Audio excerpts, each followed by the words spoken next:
Well, White Sox fans, I didn't think you were going to hear from us until after Christmas, into the new year, all that good stuff. But you get to hear from us now because you're getting an emergency of sorts podcast about the latest White Sox signing, Munetaka Murakami. I will probably screw that up. I will do my best not to. It's out of pure excitement for this sort of signing. I'm joined by Nik Gaur, Brett Haffner. We're going to break it all down for you, kind of what this signing means, how such a star ended up with the White Sox, and what this might mean for the rest of the offseason. But before we get too much into that, welcome to the Sox On 35th podcast. I'm filling in for Duke. This is Jordan Lazowski. As I mentioned, Nick and Brett are here. We're going to chat about it. Gentlemen, how are we doing? Yeah, doing well. This was, I'm going to just put it out there. Michael is not here, so we can't rub the Bears win in his face. Brett is also a Packers fan, and he's here, but honestly, I don't want to rub it in his face because, I get it. I've been there when your team loses and there are a bunch of major injuries. It's a different feeling. Not that I'm not happy the Bears won. So I'm just going to leave it at that. You guys can comment on non-White Sox news as much as you want. That's going to be my comment. But I'm doing very well because that happened yesterday, and then waking up to the Murakami news because I could not fall asleep till 3 a.m. because of the Bears and just the heart rate being too high.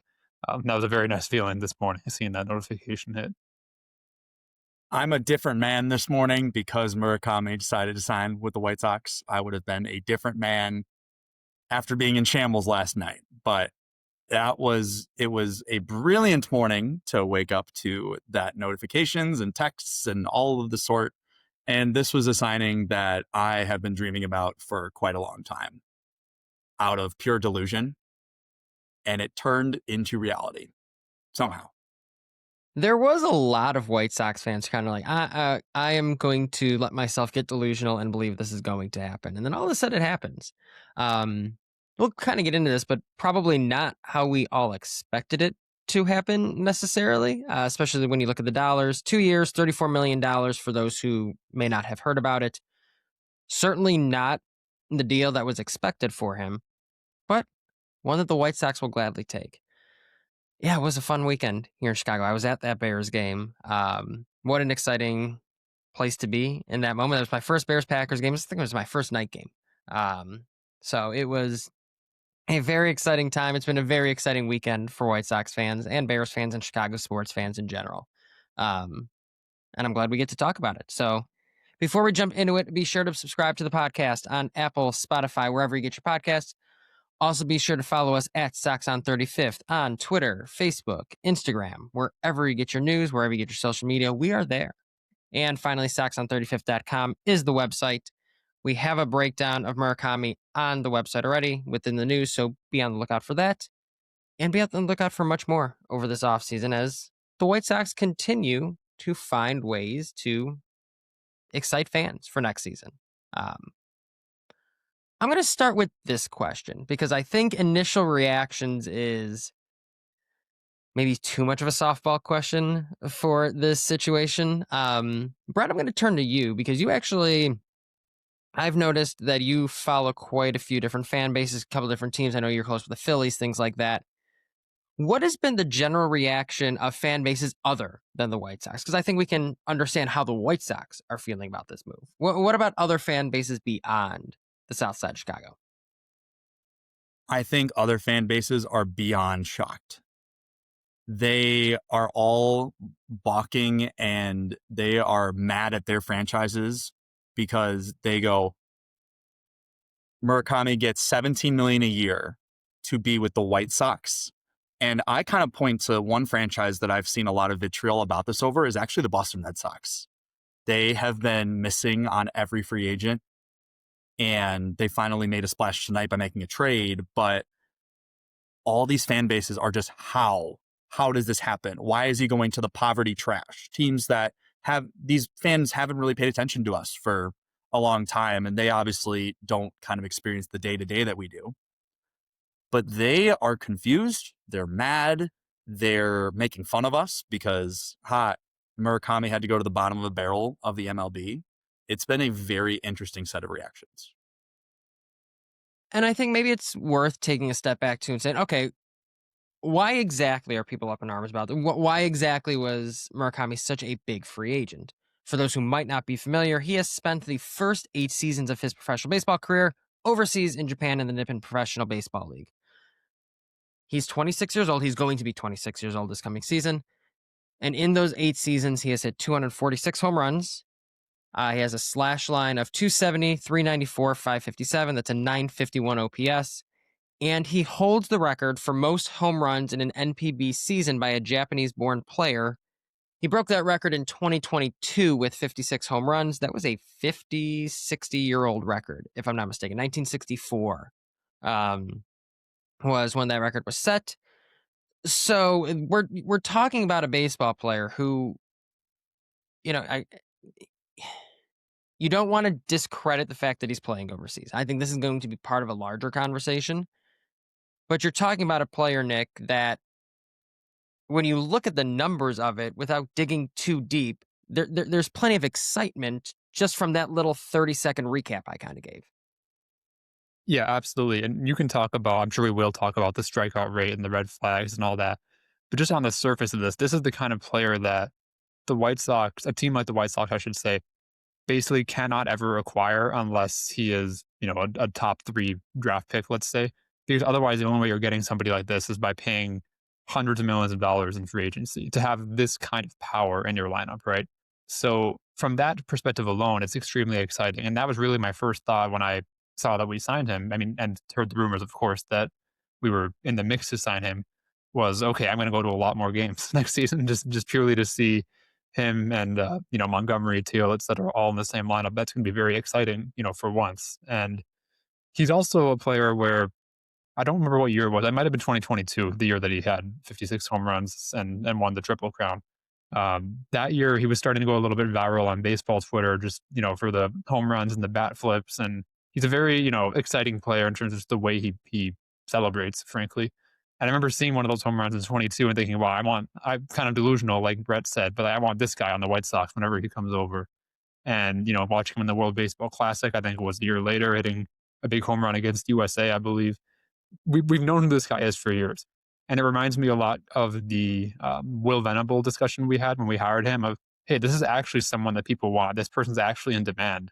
And we are the team that got him. Like, it's just kind of a surreal feeling. Sorry to throw football back into it again, but it's just like Ben Johnson choosing the Bears. Like, that's surreal. It's not something I'm used to as a fan. So again, I'm sure we'll get into the red flags of it all, but yeah, it's just extremely exciting because having this kind of power in the lineup is not something that happens this easily typically. So I think it's going to have a positive effect on the whole lineup, honestly. Even Montgomery, he's no longer the only guy that you're kind of scared of hitting a home run. Maybe that'll change the way teams pitch to him too. Yeah, you think about it from the standpoint, too, of you have to give Chris Getz and the front office their flowers on this one, simply because this is not an area this team has excelled in the past. And credit to Getz, where I doubt it was his first press conference, but over time he has said, within our overseas international markets, like, we need to get better at that. We need to get better at scouting, and we need to get better at being able to compete for that type of talent coming from Japan, things like that. Where how many? I think Chuck Garfien put it out, and Kosuke Fukudome was the last time the White Sox have had a Japanese-born player on the roster like that, and that was a cup of coffee towards the end of his career. Like, this is not a market the White Sox have excelled in, period. And I think it's exciting from that standpoint to show that, hey, you've identified this as a weakness, and you're making strides towards it now. As we've sort of alluded to, there are some things that probably had to happen to, I hesitate to say he fell into the lap of the White Sox, but it kind of did in ways. But again, it still has to be a credit to the front office, who understood the market, understood the player, and sold it. I think it's the same conversation or the same argument I made when the White Sox brought over Will Venable. It was, it's still a credit to you for being able to sell the situation, which is not the best one in Major League Baseball right now. You sold it to someone who is Nick, to your point, a hot commodity of a ball player, person, whatever, and you sold them on a vision. And for a guy that I have had many criticisms of, he has gone and done things along the line that you can't help but give him credit for. And you continue to see, again, is he perfect? No, as a GM, but you're starting to see maybe sort of how he designs both his front office and kind of what he targets as important and finding ways to make those improvements. I think that is super impressive from his standpoint and deserves to be called out. And I think as you look at kind of the status of the White Sox right now, the one thing I think about, if his posting window was last year, there's no way that we would even be considered. They probably would have shot down even an invitation to chat last year because of how things were with the Sox, with how bad the previous season had gone. But I think it really is like a right place and a right time and a right situation that maybe you could say fell into the lap, but you could also say that, it's a matter of we put out a product in the second half of the year and we have a system in place that has taken time with trades, with development, with new hires of front office staff and, coaches and all of these things, that this just happened to work out, that a player of that caliber is willing to come here. And that's a very exciting thing as a fan, but it also just shows that the work behind the scenes is clearly having an impact. Right. And I think at the end of the day, yes, it's a lot of things coming together. I think this is where maybe we shift to, again, you have to ask the question, the White Sox, this really ended, what happened? And I think this is where we can kind of shift into, Nick, what you were alluding to, maybe some of the red flags and something like this. And I think it's fair to be concerned. And I don't want to go too deep into it because, Nick, I know you had mentioned it, but it's more so it's like this was a player who had been projected to have a 5-6 million or 5-6 year, I mean, even 7-8 year, 20-25 million dollar contract at points projections during this offseason. So for it to turn around and be a 2-year for $17 million deal each, something happened. And teams, there's always concern about overanalysis and you read things wrong, but I mean, Nick, you've mentioned some of the red flags. I guess let's start talking about those simply because it's there has to be a reason to the answer why the White Sox at a certain point. Right. Yeah, and it's kind of unfair, honestly, because his 2022 season was so good that he backed himself into a corner because it's pretty much humanly impossible to have a better season than he did in 2022. And 23 and 24, he was still very good, but the power output wasn't quite the same. And he's still hitting, 31, 33 home runs and still taking walks, getting on base, but it just wasn't the same, right? He went from a 211 WRC plus to like in the 150s. 2025 was better. It was a step back toward 2022, but the problem was he missed half of the year or a little more than half the year due to injury. So it's hard to say exactly what, how you would project that. And to make matters worse, his strikeout rate was about 29%, actually, at least the last two seasons. And it used to be about 21% back in 2022. So those things are going in the wrong direction. What's going in the right direction, however, is his isolated power, his slugging that kind of went back to 2022 levels. But I think teams are, rightfully concerned that this guy who strikes out 29% of the time in Japan, when you come to the major leagues, 29% might become, 35, 37, because usually it goes up, not down. So that's the concern, right? And I understand it, obviously, and it makes sense why he wouldn't be getting a, like Jordan said, like a 7-8 year deal, like was originally projected. But at the same time, we're still talking about someone who, even at his worst, was 50, 60% better than the league average hitter in his league, and somebody who has like 118 miles per hour as a max exit velo, which again is power that simply does not grow on trees. So personally, I'm of the opinion, especially when the person is 25, 26 years old, that I tend to be more optimistic about that kind of talent and their ability to make adjustments, especially, I can't believe I'm saying this, but especially when they have the White Sox current hitting infrastructure that frankly was quite impressive last year. Exhibit A being Colson Montgomery and kind of fixing his swing and miss issues and making him more of a power threat. So I'm optimistic about it. The red flags are very valid, and he does have a lot higher of a, quote unquote bust potential, let's say, than the typical overseas signing. But the reward would be so high that I think it makes a lot of sense for any team, especially the White Sox. One thing about Murakami in the Japan, how the MPB is going right now, is that they're in such a dead ball era right now. Like, that has been very well documented and known that they're really going through this dead ball era. And I kind of take the opinion that, his slugging and all of that, even though we've seen a lot of fluctuation of it, like, I think like looking at something like the World Baseball Classic was a great example of how it still can translate and it still can play. And, I've kind of been of the opinion that, he's going to have to come here and really see what happens. But I ultimately think that he's going to be able to he's going to make that adjustment. With the White Sox, the kind of second aspect I'm thinking about here is that he is the perfect Ryan Fuller project, in my opinion. This is a guy who, Ryan Fuller had to do this last year with Colson, like you were saying, Nick. And I think that the fact that this is not going to be Ryan Fuller's first time having to kind of work through a maybe potential reconstruction of a few things with swinging and finding himself, because that's what they really did with Colson, is that Colson had to find himself. I don't know if they're going to have to do it that much with Murakami, obviously, but it's been showing in the discipline and the approach of the current White Sox hitters that I think that applying those concepts to Murakami is going to hopefully have some really big dividends.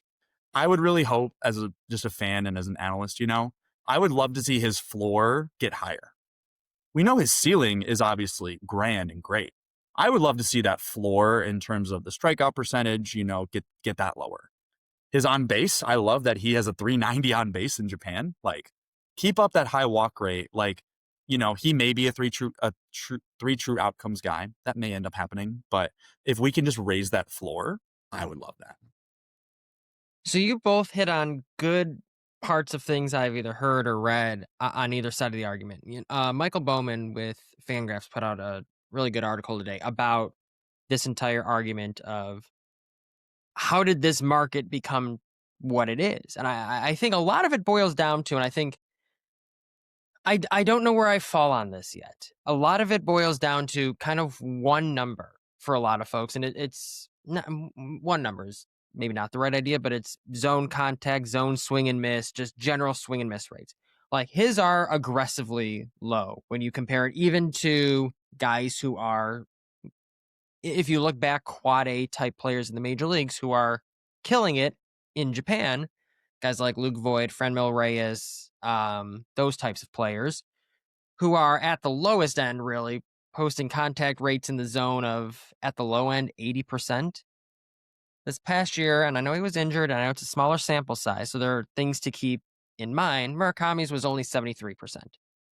So that's where the in Japan qualifier comes in, Nick, that you were mentioning.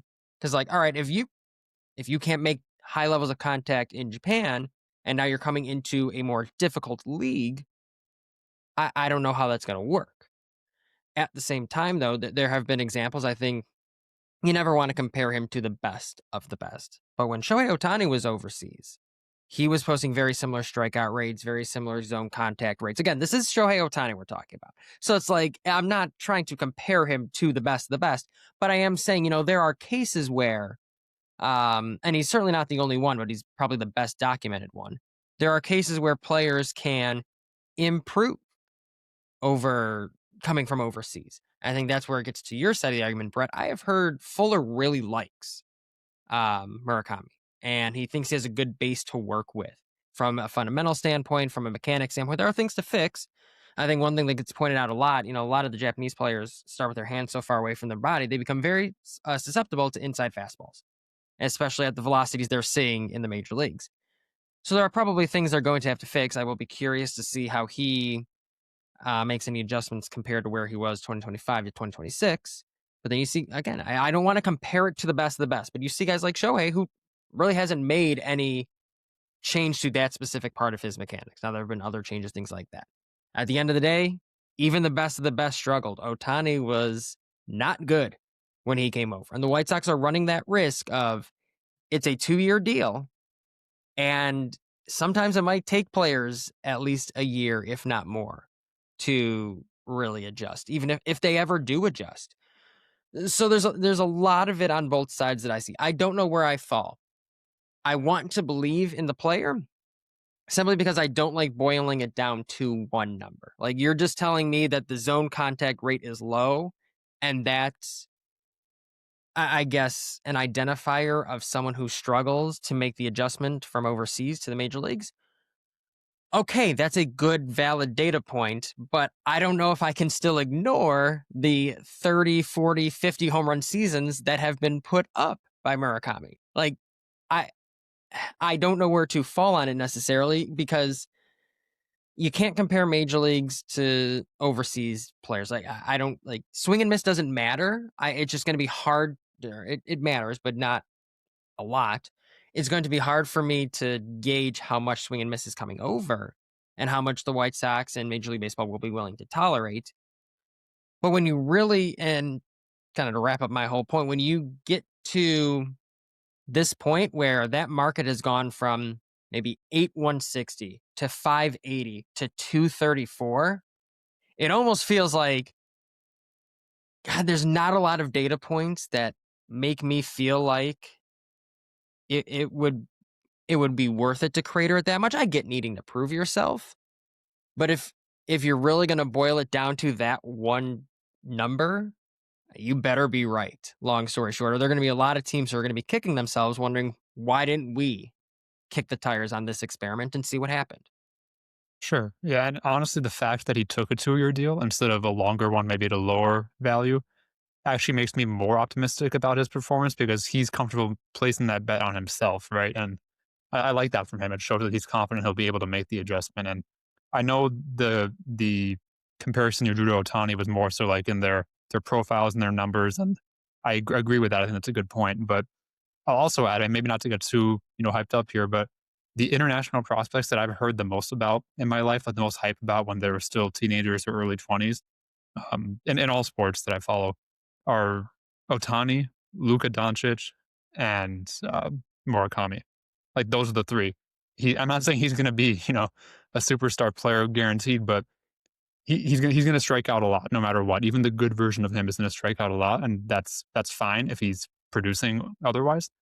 But I wouldn't be surprised at all if it's pretty early next season, like May or June, and we already kind of have a sense of the player he's going to be. Like maybe he'll have a 30-35 strikeout rate, but still a 120, 130 WRC plus because he's running into enough home runs. That outcome would not shock me at all. It also, even though I am saying how optimistic I am, it also wouldn't shock me if he's a below average hitter in his first year just because he is, like Jordan said, swinging and missing in the zone too much, and they just can't find that middle ground where he's not sacrificing too much power, I should say, to make more contact. So again, I'm optimistic for a lot of reasons. One, just being how hyped up he's been, but another, to your point, Jordan, that people have gotten better, made this adjustment, international players, especially when they're as talented as Murakami is.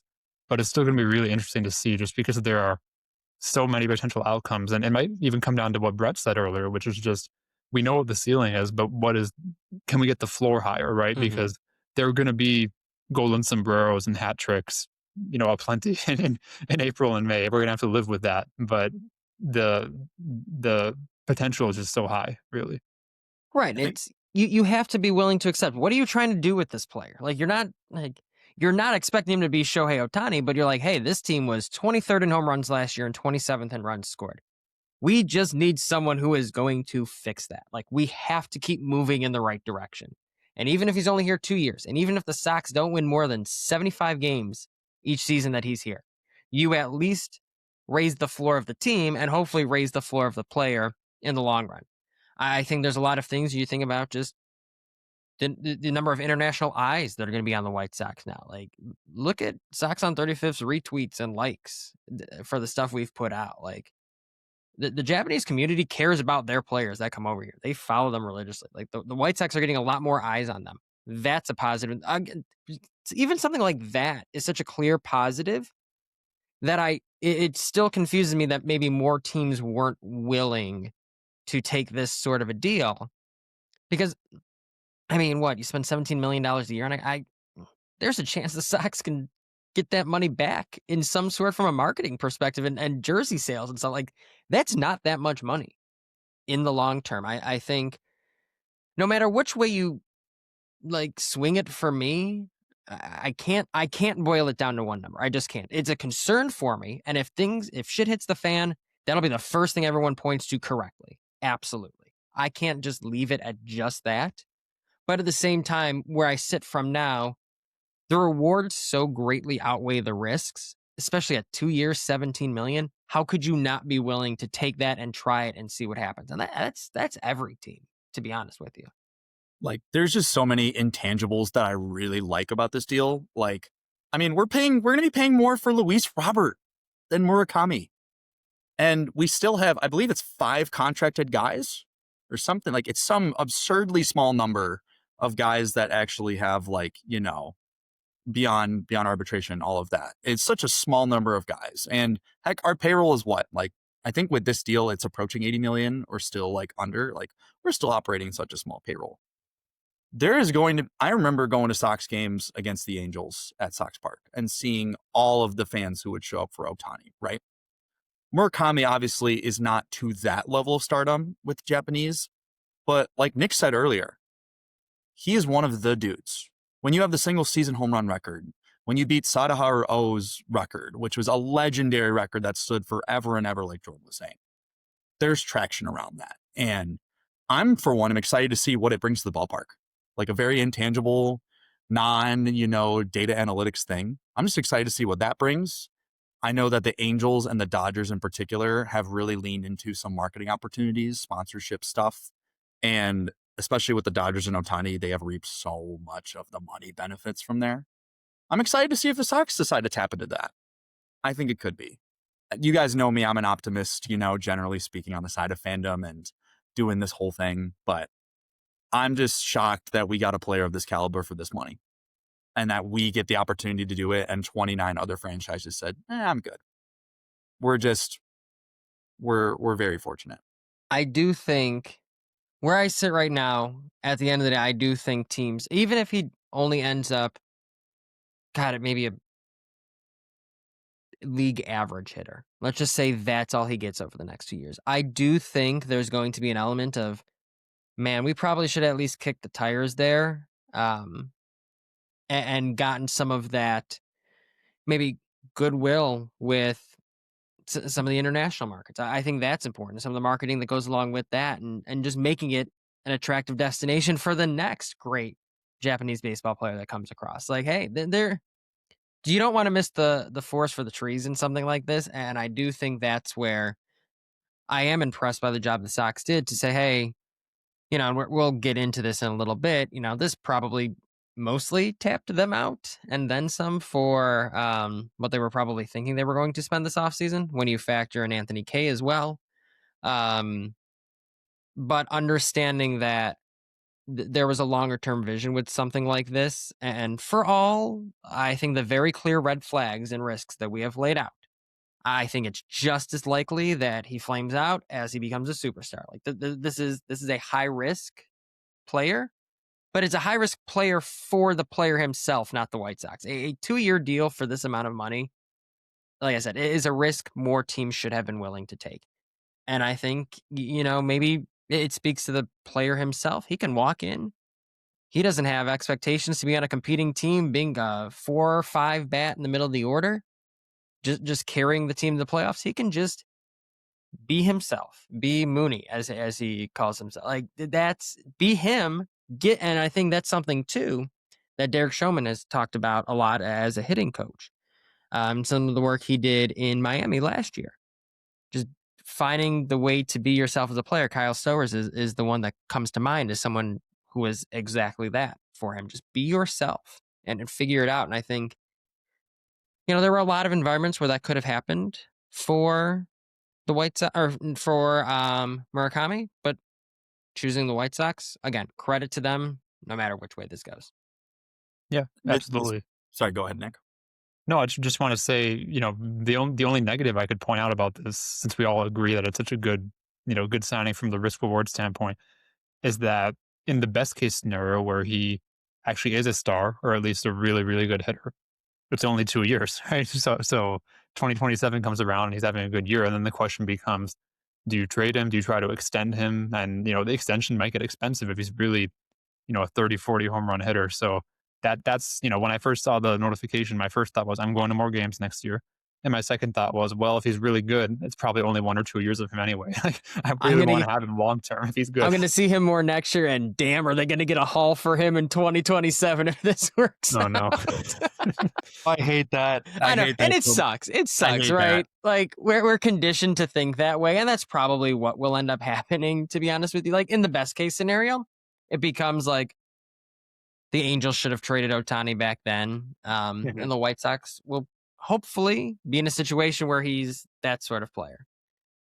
I do get what you're saying though. It kind of sucks that that's like the second thing in your mind, but again, you think about it from the economic standpoint. Like you understand that this is what it is to be a fan. You understand that these are the constraints under which you operate, and you just have to, if you're going to analyze things, if you're going to be, an objective fan about it, that's just what you have to deal with. Like if you just want to be the meathead fan, it's like, go ahead, complain about it. I get it, but it's like it's deal with it from the economic side, and that's where that comes out.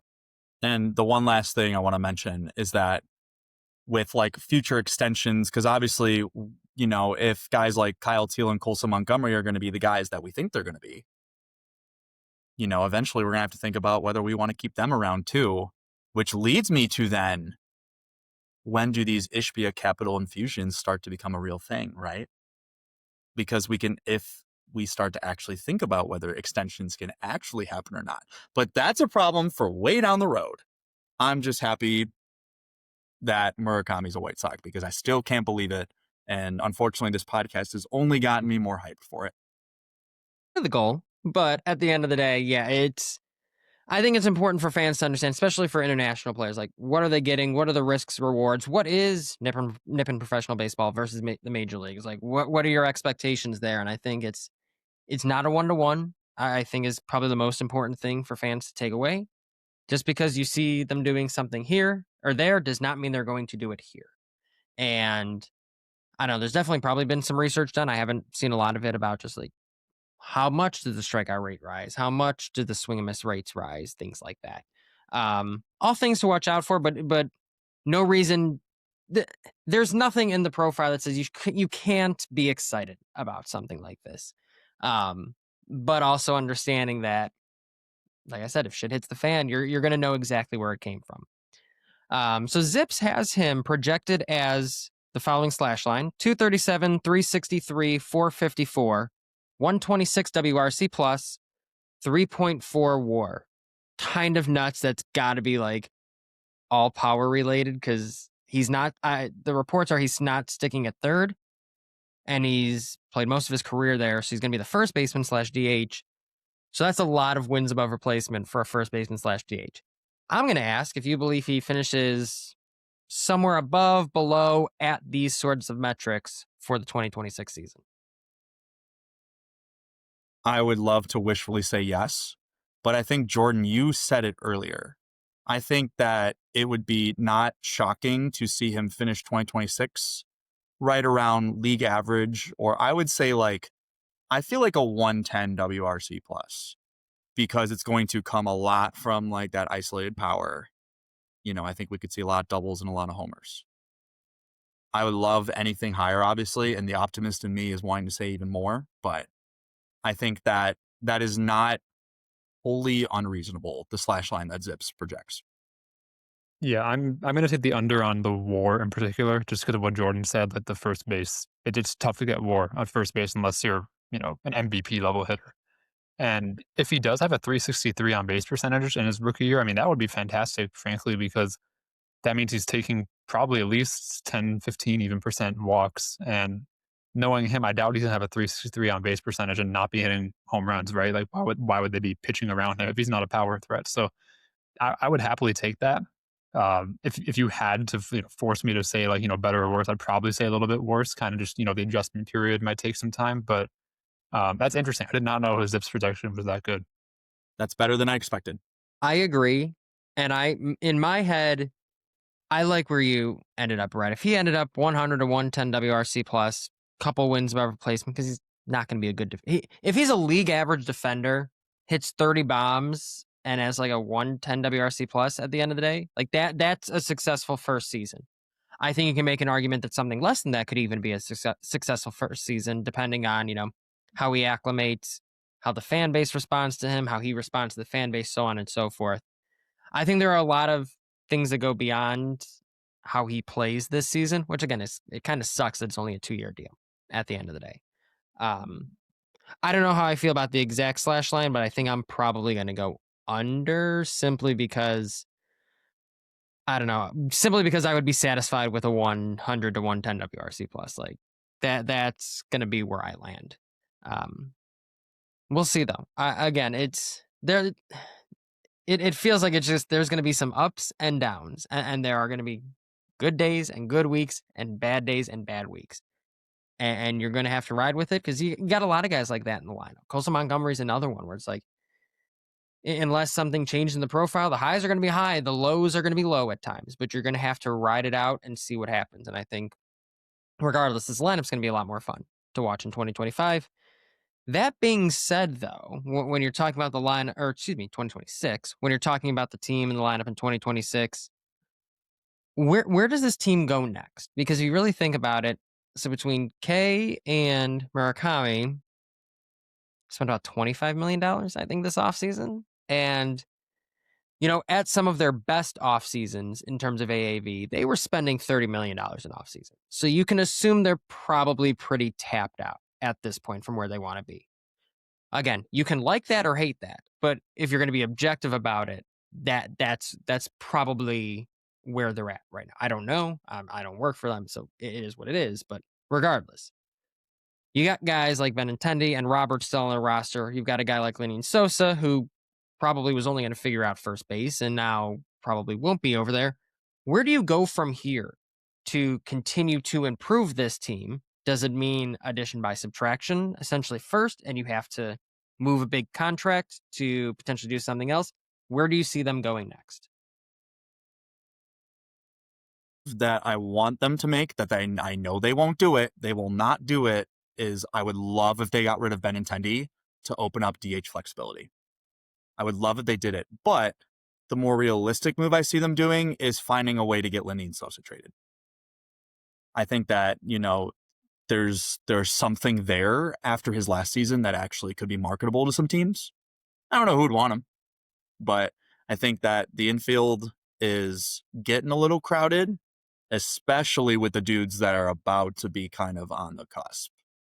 It's going to be crowded and someone is going to have to find their way out. Yeah, those are good thoughts. I mean, salary dumping Benintendi is the dream for me, but I don't think. I mean, we'll see. You never know. Yeah, I don't. To be honest, I don't agree with a lot of the prevailing narratives about what the White Sox should do, and that I don't think they desperately need as much starting pitching as people seem to think, especially after the K signing, just with how much they have in the upper minors and returning from injury. And the bullpen, yes, I would like to see them add to the bullpen, but I don't think they need to be spending, $13 million on a Pete Fairbanks type, which I think, since you're probably signing a reliever with the intent to flip him at the deadline or later on, you're probably not getting that great of a return for somebody unless he's like a super elite reliever with lots of years of control anyways. So what I would like to see them do is kind of just play in the cheaper bullpen waters and then allocate any money they do have left over, if it exists, toward corner outfield. And, maybe you meet some of that need too by trading, like Brett said, trading Sosa. I don't really want them to trade Luis Robert unless they actually get a good return. I don't see the point in salary dumping him, because whatever you spend with that money, like we kind of established, is probably going to be on relievers or like a corner outfielder who's probably not as good as he could be. So I don't know. I don't think they need to do that much, honestly. Like, unless they're trying to make the playoffs and I'm not aware of it. I think for the state that the White Sox are in, the rest of this offseason should just be like some small reliever deals, maybe a small trade involving Sosa. But I don't think they need to do anything major like trading Robert or Caro or signing a big name starter. I'm kind of content, honestly, with this. Yeah, I don't know where I fall necessarily on the Benintendi or the Robert thing. I think Benintendi, the only thing you can do there is you can do what they did with like Kimbrel and Pollock a few years ago and find someone who's going to be willing to trade bad contracts. You think about like Eduardo Rodriguez out in Arizona as an example. Like, that's 2 years of a pretty shitty deal. But you also have the problem that Benintendi has 2 years left on his deal. So this is hard territory to find a good suitor for that. I think in doing some of that review, his was the name that stuck out most. or depending on how the Astros feel about Lance McCullers, it's a lot higher of a ceiling, obviously. But he has been hurt and not very useful to them. So I don't know. I would say you're more likely to get an Eduardo Rodriguez swap before you got a Lance McCullers swap. But that's the AAV you're looking at. But you don't have a lot of options there. So then I tend to fall, Nick, more on your side of the argument. But if you're going to trade Robert just to clear up money, that's $20 million. You need 10 of that for a fifth starter. If you're lucky, you get him for $10 million. Or you get an Austin Slater type guy who was what, $5 million last. It's like, is it worth it versus just taking a chance on a JJ Bleday or Justin Henry Malloy, who the Tigers just DFA'd? Like, is it more worth spending $5 million on Austin Slater or taking a chance on somebody of that ilk between Bleday, those types of players? I'm not saying those names, but those are names I personally like. So it's like, I don't think there's a high enough advantage to trading those guys, or trading that Robert's salary is essentially what it comes down to, and missing out on the potential there. Because assuming he stays relatively healthy, even if he's bad, it's going to be similar to the production you get from those types of players, long story short. Sosa's the hard one for me. I don't know. He doesn't fit anywhere necessarily, unless you're going to try him in the outfield. But it's a difficult situation. I don't anticipate them doing much. I agree with you both. I mean, where it's like, there's some things they can do, but where do you go from here without feeling like you're just making moves to make moves? Knowing that, again, whether you like it or not, financially probably tapped out. If we learn there's $20 more million left in the budget, okay, that's a different story. I have an elevator pass to sell you for a ranch style house, if that's what you believe. But that being said, if that's the case, yeah, this is a different conversation. But knowing where they're at, knowing that, I don't think there's a different move I would have preferred over something like this, given that Murakami's what's available. I don't think I would have preferred them to spend $17 million a different way. So I walk away thinking now, depending on what small signings they do the rest of the way, that I would be, when we come to March and doing some of our off-season grading, I feel like I'm going to give a rather favorable grade. Again, there's the curve of being in a rebuild and things like that, and I get that. But I feel good about where things are at for now. This is a watchable product. This is going to be a fun team, given what they did in the second half, and then they added one of the most intriguing names somehow at the end of the day. And I think you put that all together and see where it goes from there. The only comment I'll make to close things out is that in the most shocking thing I think I've ever seen, ESPN gave this an A+. ESPN gave a White Sox move an A+. What it's hard world not to. do we live in?